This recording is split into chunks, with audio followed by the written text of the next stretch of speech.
یہ مجلسیں ہیں حمد خدا نعت مصطفیٰ، ان مجلسوں میں ہوتا ہے قرآن لب کشا، ان مجلسوں سے ملتا ہے جنت کا راستہ، ان مجلسوں کی ہوتی ہے کچھ ایسے ابتدا، ذاکر کے لب پہ پہلے خدا کا کلام ہے، چشمے خدا میں اس کا بڑا احترام۔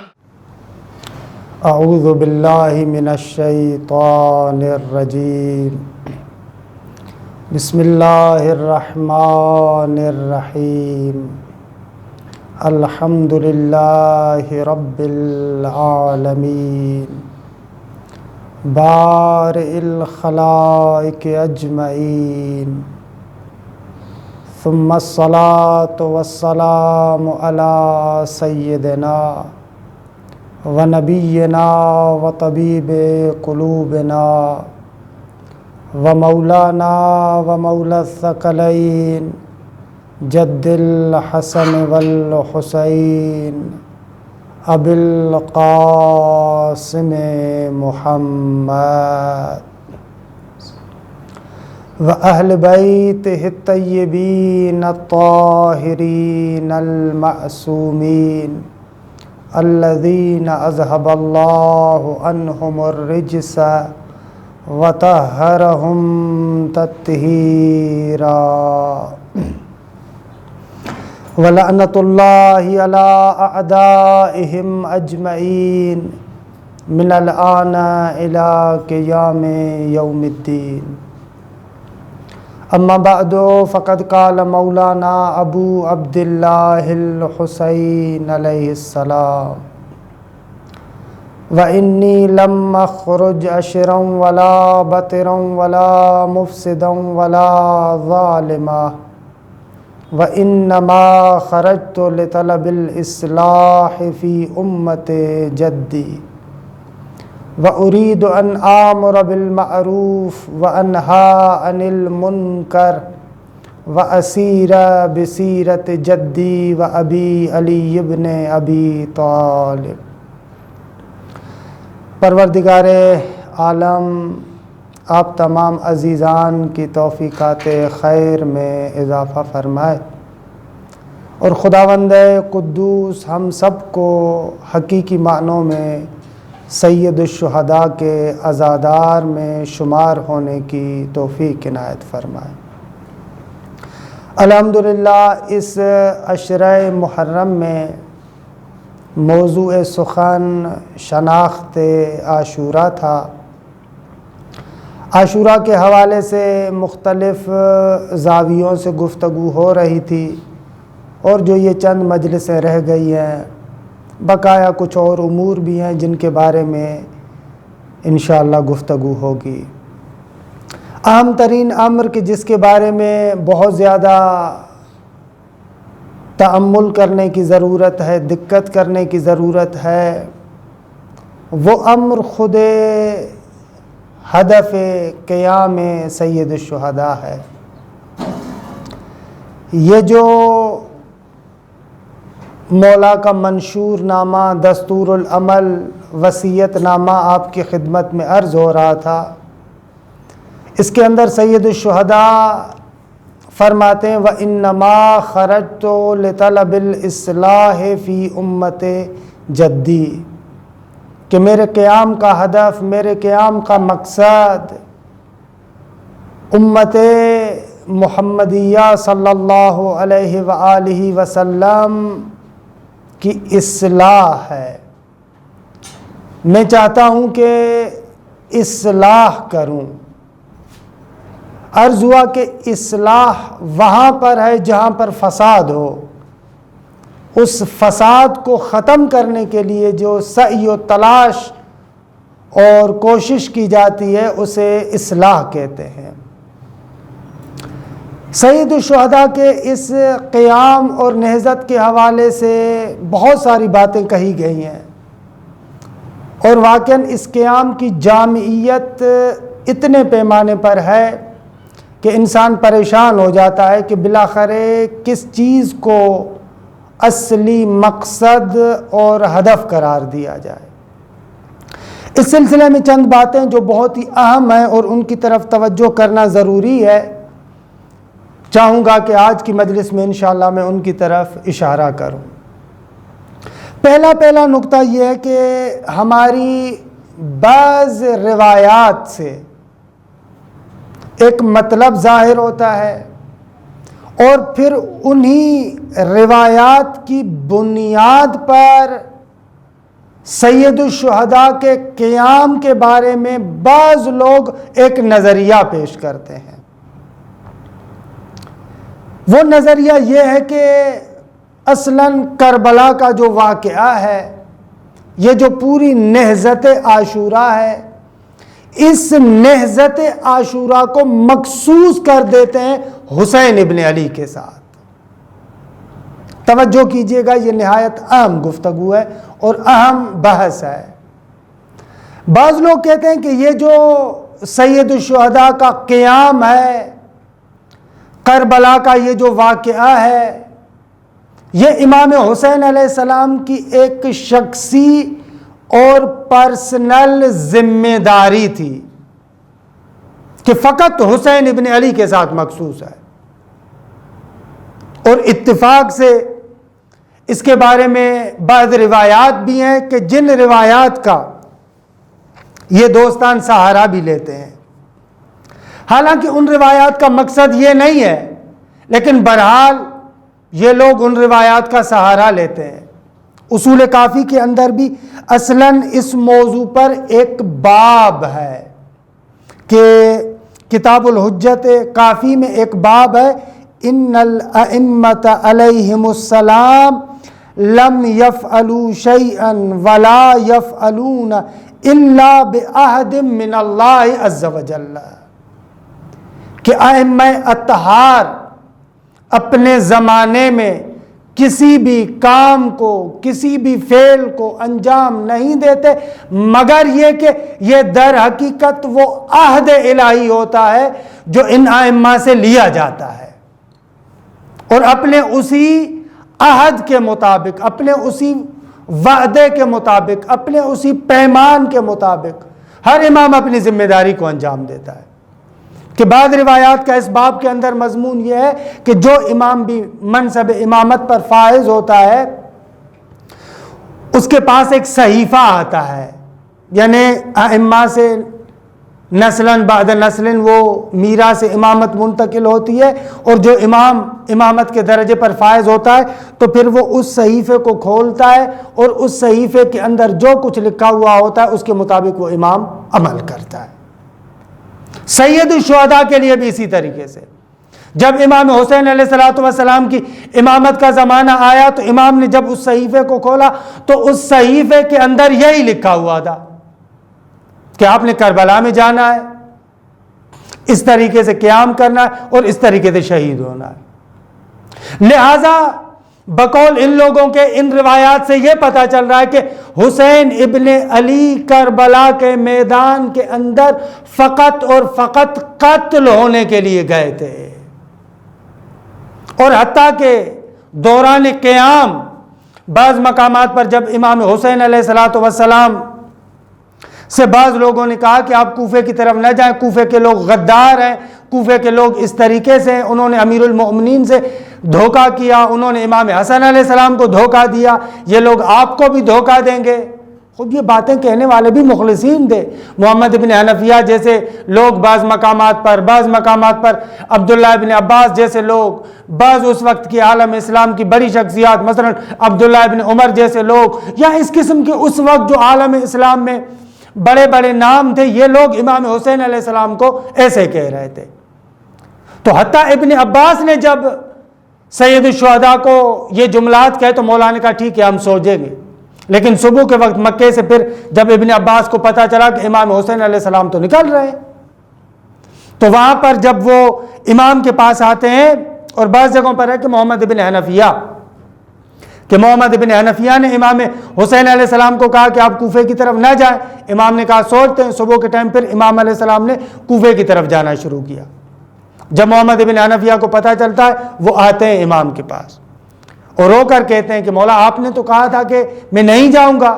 امام نے فرمایا میں نے ایسے نہیں کہا تھا کہ میں نہیں جاؤں گا، میں نے کہا کہ سوچوں گا۔ تو پھر آپ نے کیا سوچا؟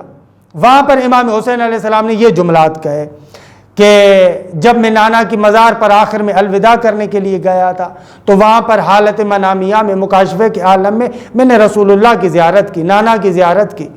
نانا نے مجھے یہ جملات کہے، یا حسین اخرج، اے حسین مدینے کو چھوڑو، فإن اللہ قد شاء ان یراک قتیلا، کہ خدا کی مشیت یہ ہے، خدا یہ چاہتا ہے کہ تجھے مقتول دیکھے۔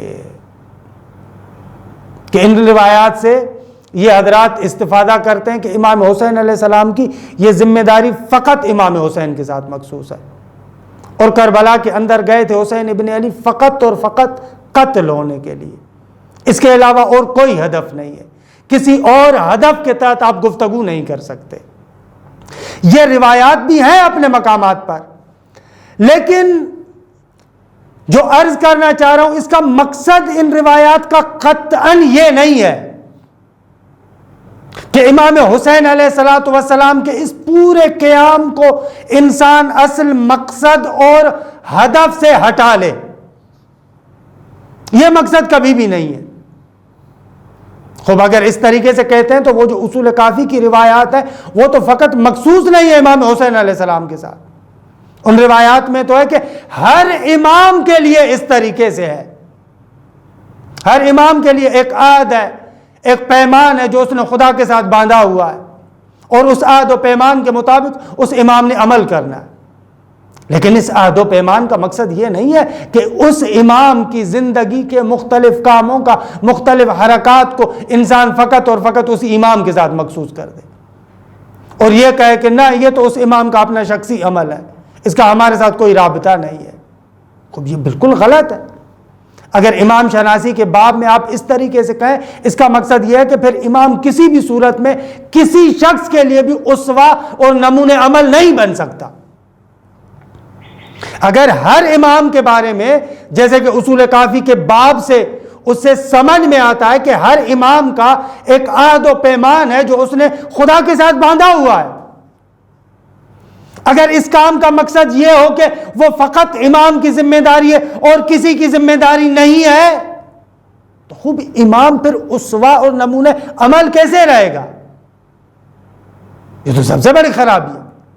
پھر ایسے امام کا کیا فائدہ کہ اصلاً آپ اس کو اسوہ ہونے سے ہٹا دیں، آپ کہیں کہ نہ یہ تو امام کے ساتھ مخصوص ہے، خود پھر امام کا فلسفہ ختم ہو جاتا ہے۔ اور مزیدار بات، حتیٰ تاریخ طبری قدیم ترین منابع میں سے تاریخ طبری وہ بھی جملہ نقل کرتا ہے کہ حسین ابن علی اپنے قیام کے دوران یہ جملات کہتے ہیں، لکم فی اسوہ، میں حسین ابن علی تم لوگوں کے لیے نمونہ عمل ہوں۔ خوب اگر اس کا مقصد یہ ہے کہ امام حسین علیہ السلام فقط اور فقط اسی کے ساتھ مخصوص ہے اور امام حسین کے ہدف کی اصلاً آپ بات نہ کریں، خوب یہ پھر حسین ابن علی کا جملہ کہاں جائے گا؟ لکم فی اسوہ، اس کو آپ کہاں لے کر جائیں گے؟ یا اس کے علاوہ حسین ابن علی کے جتنے بھی کلمات ہیں آغاز سے لے کر کربلا تک آخر تک، ان کلمات کو آپ جمع کریں، جگہ جگہ پر امام حسین علیہ السلام اپنے قیام کا ہدف بتا رہے ہیں۔ خوب یہی وصیت نامہ جو آپ کے سامنے مسلسل ہم پیش کر رہے ہیں، مگر اس میں امام حسین علیہ السلام اپنے قیام کا ہدف نہیں بیان کرتے۔ وَإِنَّمَا خَرَجْتُ لِطَلَبِ الْإِصْلَاحِ فِي أُمَّةِ جَدِّي، خوب میرا یہ جو قیام ہے ہدف مند ہے، اس کا ہدف ہے اصلاح کرنا چاہتا ہوں۔ وَأُرِيدُ أَنْ آمُرَ بِالْمَعْرُوفِ، میں اس قدر کو زندہ کرنا چاہتا ہوں۔ وَأَنْهَىٰ عَنِ الْمُنْكَرِ، میں اس قدر اور ویلیو کو زندہ کرنا چاہتا ہوں۔ وَأَسِيرَ بِسِيرَةِ جَدِّي وَأَبِي عَلِيِّ بْنِ أَبِي طالب، کہ انشاءاللہ اس کے بارے میں بعد میں کچھ نکات عرض کروں گا۔ مولا کے جتنے کلمات ہیں یہ بین دلیل ہے، واضح دلیل ہے کہ حسین ابن علی کا قیام سمجھ میں آنے والا ہے۔ ایسے نہیں ہے کہ اس کو فقط آپ ایک شخصی ذمہ داری تک محدود کر دیں، نہ، ایک معنی میں شخصی ذمہ داری ہے جو حسین ابن علی کردار ادا کر رہے ہیں، جو رول پلے کر رہے ہیں، وہ حسین کے ساتھ مخصوص ہے۔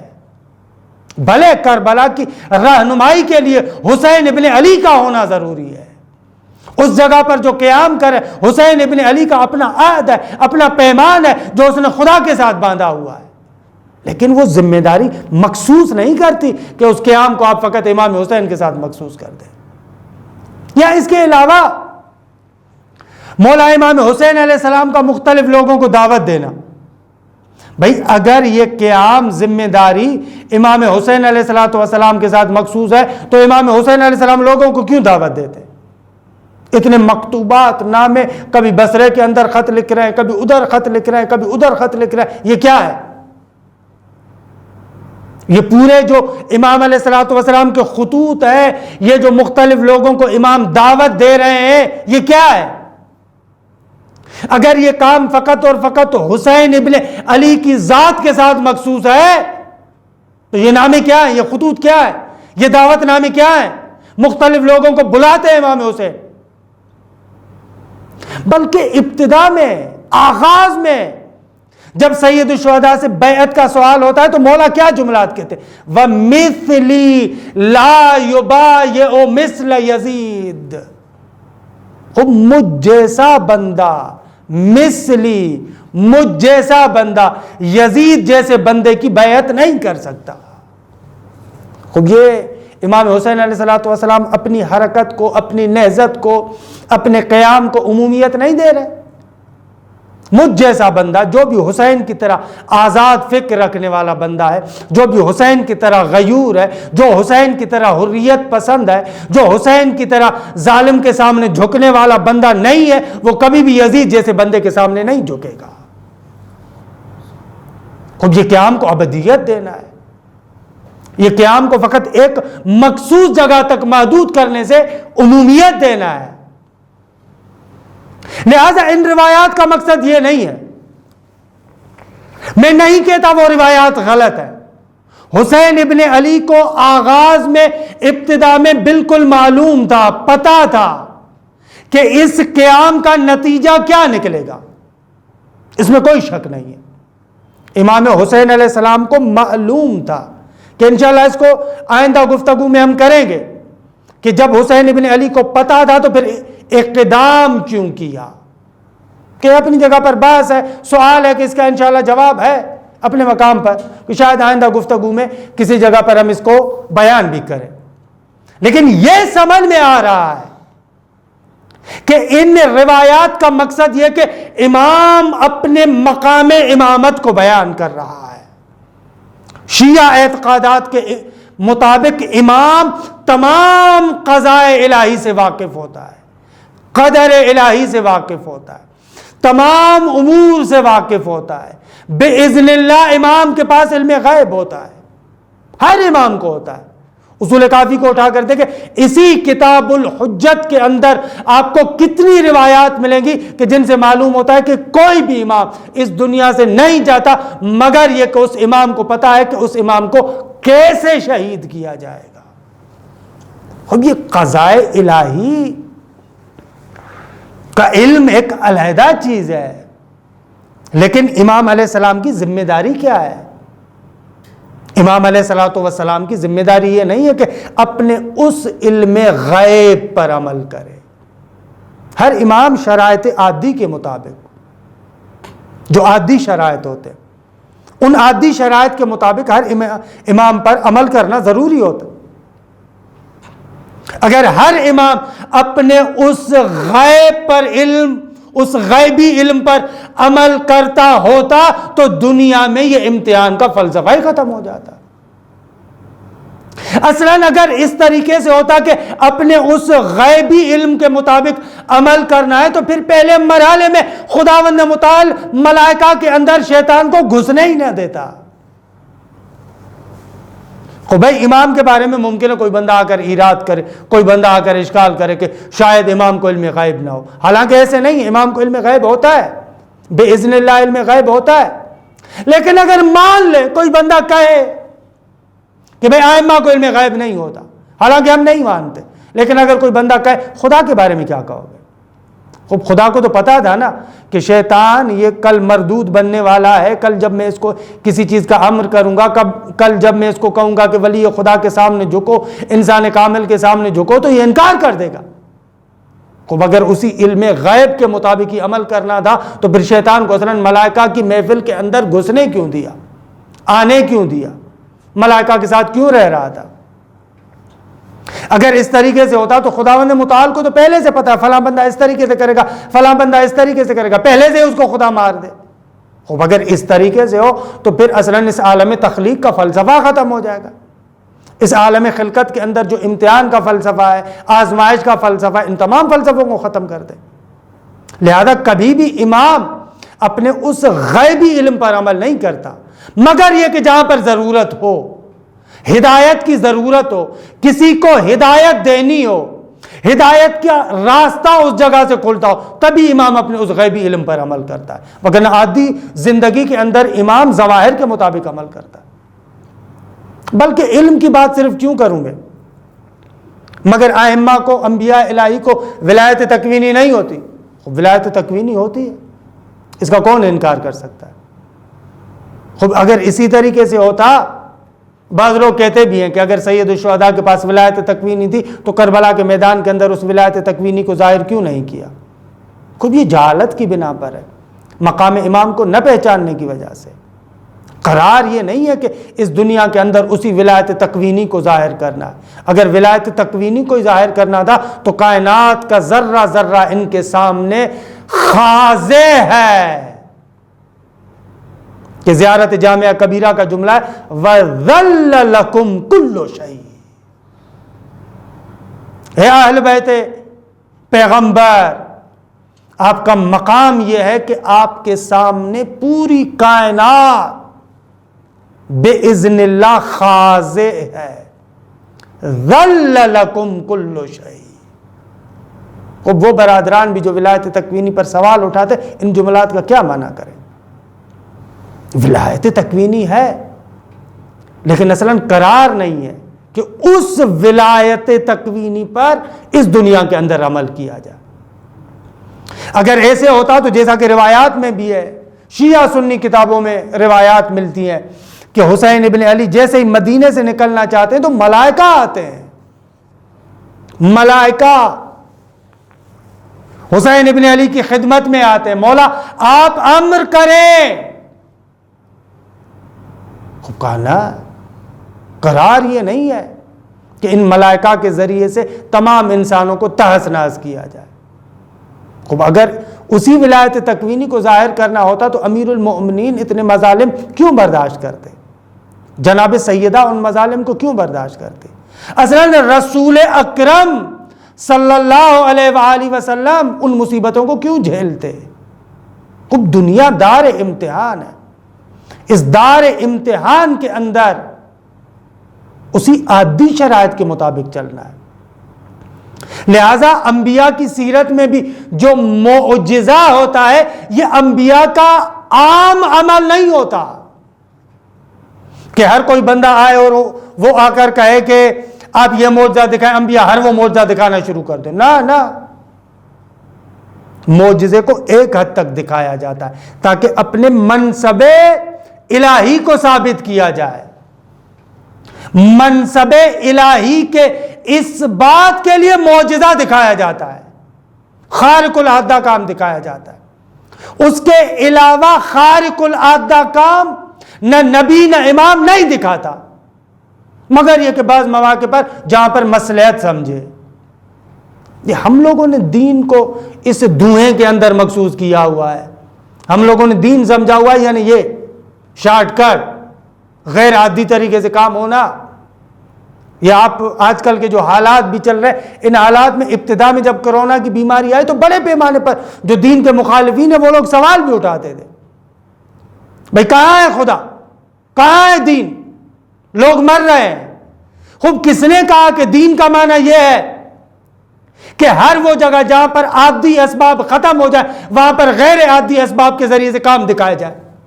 جو کون سا دین ہے؟ کسی دین نے ایسے نہیں کہا۔ خب جو غیر عادی کام بھی بعض مواقع پر دکھائے جاتے ہیں وہ خاص مسالے کے مطابق ہوتے ہیں، وگرنہ اس دنیا کے اندر عادی طریقے سے جینا ہے، عادی طریقے سے چلنا ہے، خب یہ ہے دین۔ بلکہ بعض اہل معرفت ایک خوبصورت جملہ کہتے ہیں، بعض اہل معرفت کہتے ہیں کہ اصلاً جو اس ولایت کے درجے پر ہوتا ہے، نبی ہو، امام ہو، ولی خدا ہو، یا حتیٰ عام اولیاء جن کو کرامت ہوتی ہے، وہ عام اولیاء بھی اکثر و بیشتر خارق العادہ کام، غیر عادی کام نہیں دکھاتے، مگر یہ کہ جہاں پر ضرورت ہو، وگرنہ نہیں دکھاتے۔ کیوں؟ اس لیے کہ نبی ہو، امام ہو، ولی ہو، یہ انسان کامل ہوتے ہیں، اور انسان کامل ہمیشہ یہ چاہتا ہے کہ اپنے آپ کو بندے کی صورت میں ظاہر کرے۔ اللہ اکبر! اس جملے پر غور کیجئے گا کہ کیا عرض کرنا چاہ رہا ہوں۔ نہایت دقیق جملہ یہ اہل معرفت بیان کرتے ہیں، کیونکہ جب انسان خارق العادہ کام کرتا ہے نا، غیر عادی کام کرتا ہے، کوئی معجزہ دکھاتا ہے، کوئی کرامت دکھاتا ہے، کوئی غیر عادی کام دکھاتا ہے، ایسے لگتا ہے کہ وہ اپنے جنبہ ربوبیت کا اظہار کرتا ہے۔ اور کبھی بھی انسان کامل یہ نہیں چاہتا کہ اپنے اس جنبہ ربوبیت کا اظہار کرے، بلکہ ہمیشہ وہ چاہتا ہے اپنے آپ کو عبدیت کی شکل میں ظاہر کرے، بندے کی شکل میں ظاہر کرے۔ اور تبھی کہتے ہیں کہ جب تمام بلندیوں سے بلند ہو گئے پیغمبر اسلام، اس معراج کی آخری منزل تک پہنچے، تو وہاں پر جو دو باتیں ہوئی، بلکہ چند اور باتیں بھی ہوئی جو ہم تک پہنچی روایات سے، ان میں سے پہلی بات تو خداوند متعال نے یہ کہا، یہ تفسیر نور الثقلین میں روایت نقل ہے معصوم سے، مصطفیٰ کیا چاہتے ہو؟ تمہارے دل میں کیا خیال ہے؟ تصور کریں کہاں پر؟ وہاں پر کہ جہاں پر جبرائیل پیچھے رہ گیا، بہت پیچھے رہ گیا، کہ لو دنوت انملۃ لا ترکتو کے جملے کہہ کر اپنی عاجزی کا اظہار کر کر بہت پیچھے رہ گیا۔ ان تمام بلندیوں کو کراس کر کے جب ان آخری منازل تک پہنچا کہ قرآن نے کہا دنا فتدلا فکان قاب قوسین او ادنا، کہ بہرحال وہ سنگین ترین آیات، وہ اس آخری انتہا تک جب پہنچے تو وہاں پر خدا نے کہا کیا چاہیے مصطفیٰ، تمہارا دل کیا چاہتا ہے؟ یہاں پر نور الثقلین کی روایت ہے، مصطفیٰ فرماتے ہیں یا اللہ یہاں پر میں چاہوں کہ اپنے بھائی علی کو دیکھوں۔ اللہ اکبر! اچھا علی کو دیکھنا چاہتے ہو؟ تھوڑا سا ادھر دیکھو، روایت میں جیسے ملک رسول اللہ دیکھتے وہاں پر امیر المؤمنین موجود ہے، یا رسول اللہ یہاں پر علی موجود ہے، جی جی، آواز قدرت آتی، مصطفیٰ جب ہم نے تمہارے قلب کے اندر دیکھا، تمہارے قلب کے اندر علی کی محبت بھری ہوئی تھی، لہذا وہاں سے جو کلام بھی ہوا وہ لب و لہجہ علی کا تھا۔ خوب کلام خدا کر رہا ہے، لیکن اس لب و لہجے کا انتخاب کر رہا ہے جو مصطفیٰ کو پسند آتا ہے۔ دوسرا نقطہ، دوسری بات جو عرض کرنا چاہ رہا تھا، مصطفیٰ کیا چاہیے؟ سب کچھ تمہارا۔ خداوند متعال کی بارگاہ میں پیغمبر اسلام یہ جملات کہتے ہیں، اے میرے پروردگار شرفنی، مجھے یہ کرامت عطا کر، بِأَن تَنْسَبَنِي إِلَيْكَ، مجھے اپنی طرف منسوب کر دے۔ سب سے زیادہ میں یہ پسند کرتا ہوں کہ تو مجھے اپنا عبد کہے، بندہ کہے۔ اور اسی لیے دیکھتے ہیں کہ معراج کا جو آغاز ہے، جو آیات میں ہے، وہ اسی سے ہے، سبحان الذی اسریٰ بعبدہ۔ ہر نماز کے اندر آپ تشہد پڑھتے ہیں، وہاں پر کہتے ہیں اشہد ان لا الہ الا اللہ واشہد ان محمدا عبدہ ورسولہ۔ رسالت بعد میں، عبدیت کا پہلے اعلان کرتے ہیں۔ یہ بندگی پسند ہے، ہمیشہ چاہتے ہیں کہ اپنے آپ کو بندہ ہو کر ظاہر کرے۔ کہ امیر المؤمنین کے وہ مناجات جو آپ سنتے رہتے ہیں، کفا بی اذن ان اکون لک عبدا، علی کی عزت کے لیے یہی کافی ہے کہ علی تیرا بندہ ہے۔ عبدیت ہے، بندگی ہے، اس بندگی کے اظہار میں مزہ آتا ہے، لطف آتا ہے۔ لہذا اپنے آپ کو عبد، خدا کا بندہ کر کے ظاہر کرتا ہے معصوم۔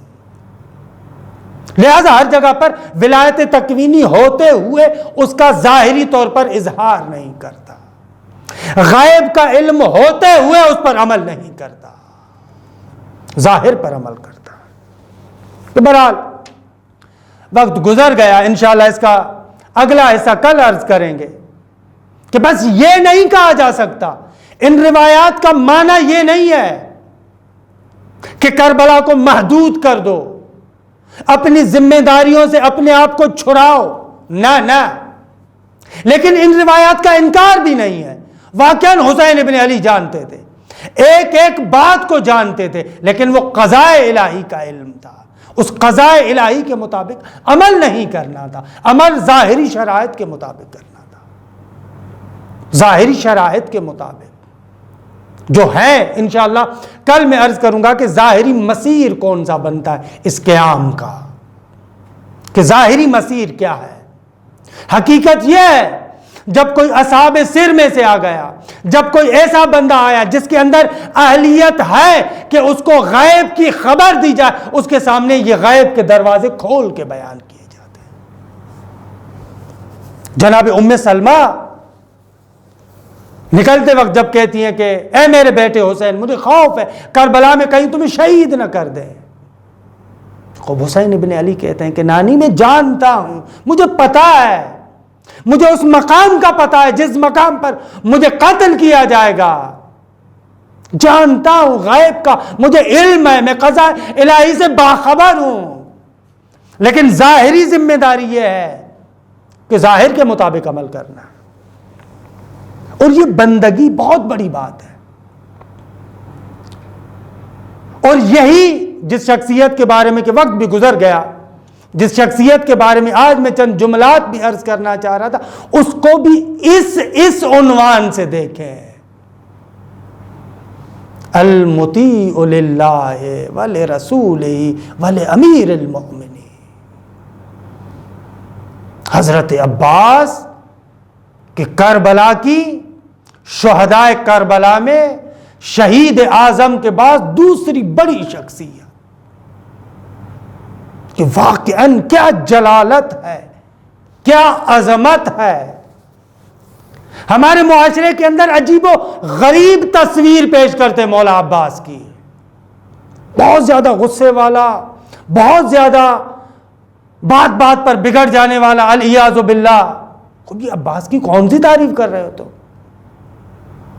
کہ مولا عباس کے جس کے بارے میں مختلف معصومین نے، کسی ایک نے نہیں، بہت سارے معصومین نے اظہار ارادت کیا ہے۔ معصوم امام صادق علیہ الصلوۃ والسلام حضرت ابو الفضل العباس کے بارے میں یہ جملات کہتے ہیں، وَكَانَ أَمُّنَا الْعَبَّاسِ نَافِذَ الْبَصِيرَةِ، ہمارے چچا عباس نافذ البصیرت تھے، صلب الایمان، ایمان کی انتہا پر تھے. جاہد مع ابی عبداللہ وابلا بلاء حسنا ومضى شہیدا.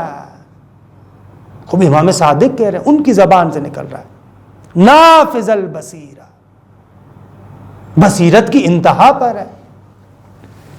واقعاً افسوس نہیں ہے کہ ہمارے ممبروں سے اس کے بارے میں کہ جس کے بارے میں امام صادق علیہ السلام فرما رہے ہیں کہ نافذ البصیرہ. مجھے تو تعجب ہوا، بڑی شخصیت، بڑا نام ہمارے معاشرے کے اندر، پتہ نہیں کتنا بڑا نام. یہ چند دن پہلے میں دیکھ رہا تھا کہ حضرت ابو الفضل العباس کا مصائب پڑھ رہے، عجیب تصویر دے رہے. جب کہا گیا کہ خیام کو یہاں سے اکھاڑنا ہے، حکم ہوا،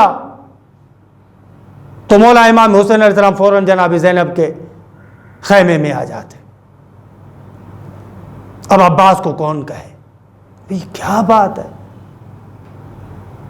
وہاں سے جناب زینب سلام اللہ علیہ پیغام بھیجتی ہے کہ جاؤ جا کر میرے بھائی عباس کو بلا کر لاؤ.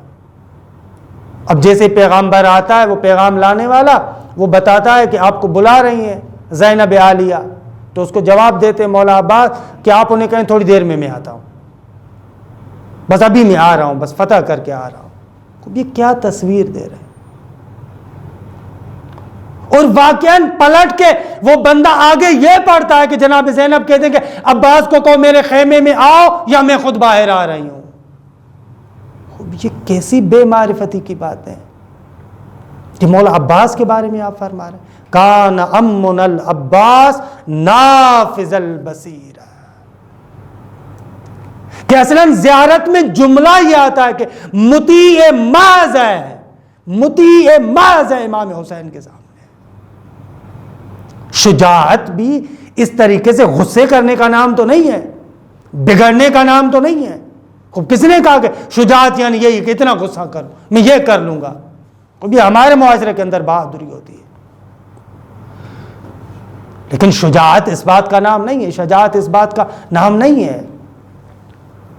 حتیٰ حضرت ابو الفضل العباس کی شخصیت اتنی عظیم شخصیت ہے، اتنی عظیم شخصیت ہے کہ حسین کے اشارے کے بغیر کسی کو جواب تک نہیں دیتے.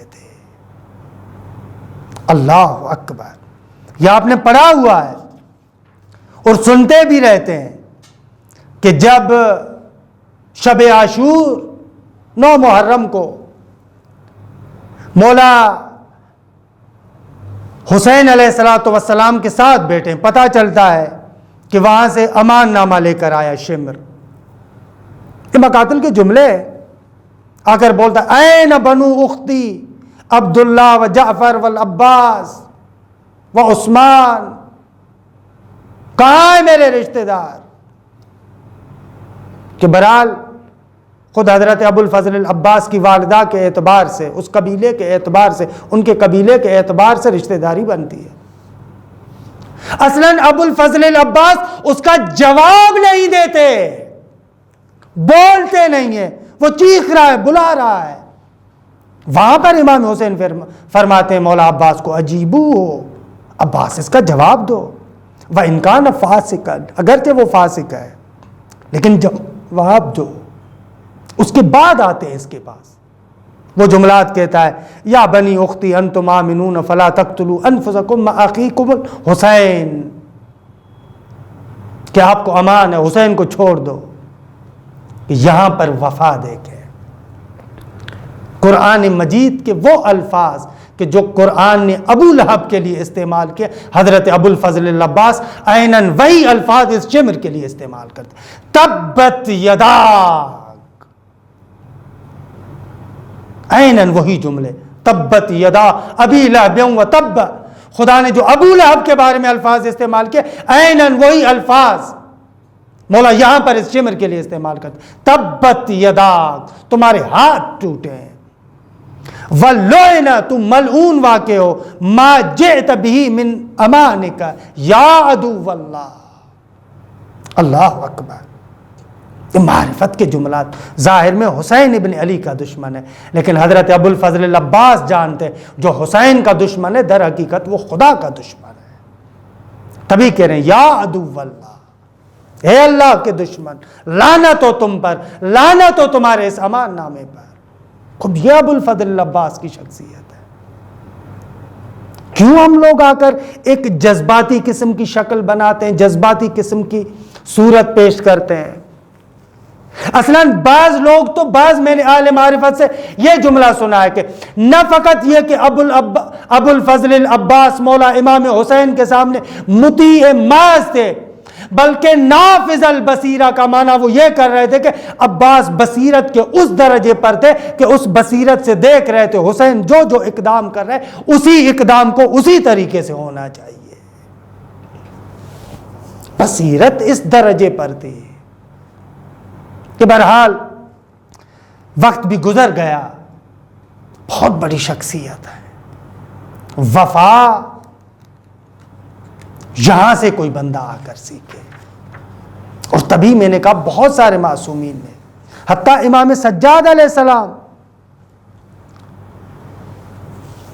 کربلا کے بعد جب ایک بار حضرت ابو الفضل العباس کے بیٹوں کو دیکھتے ہیں، وہاں پر یہ جملات کہتے ہیں رحم اللہ امی العباس، خدا کی رحمت ہو ہمارے چچا عباس پر، فلقد آثر، ایثار کا نمونہ تھے، وابلا، سب سے بڑی مصیبتوں کو تحمل کیا، وفدا اخاہ بنفسہ، اپنی جان اپنے بھائی پہ قربان کی، حتی قطعت یدا،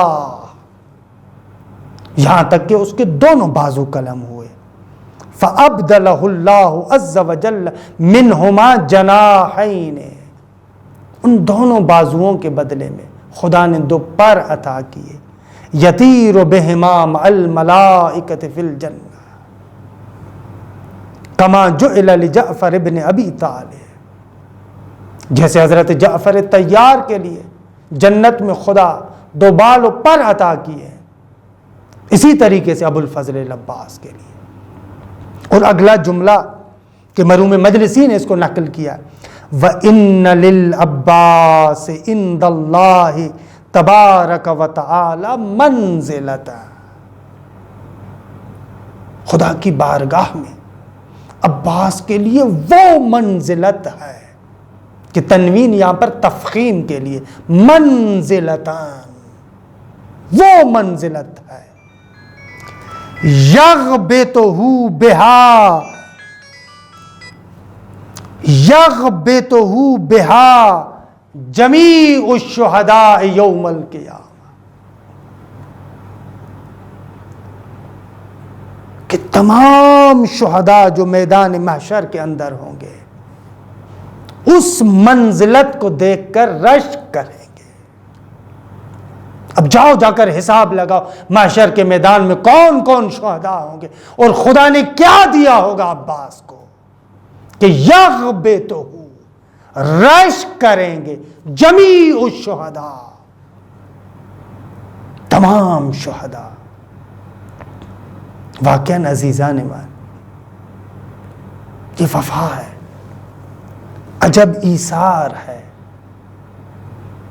کربلا کے میدان کے اندر ابو الفضل العباس کی منزلت کو انسان دیکھے، حتیٰ امام زمانہ عجل اللہ تعالی فرجہ الشریف نے عجب الفاظ سے یاد کیا ہے مولا کو۔ بس عزیزو آپ کی زحمتوں کو تمام کروں، کربلا کے میدان میں جب ایک ایک ہو کر شہید ہونے لگے، جب اکبر بھی چلا گیا، جب قاسم بھی چلا گیا، اکثر ساتھی بھی چلے گئے، ایسے مقام پر حضرت ابو الفضل العباس امام حسین کی خدمت میں آتے ہیں اور جملات کہتے ہیں، مولا قد ضاق صدری من حیات الدنیا، اب جینے کو دل نہیں کرتا.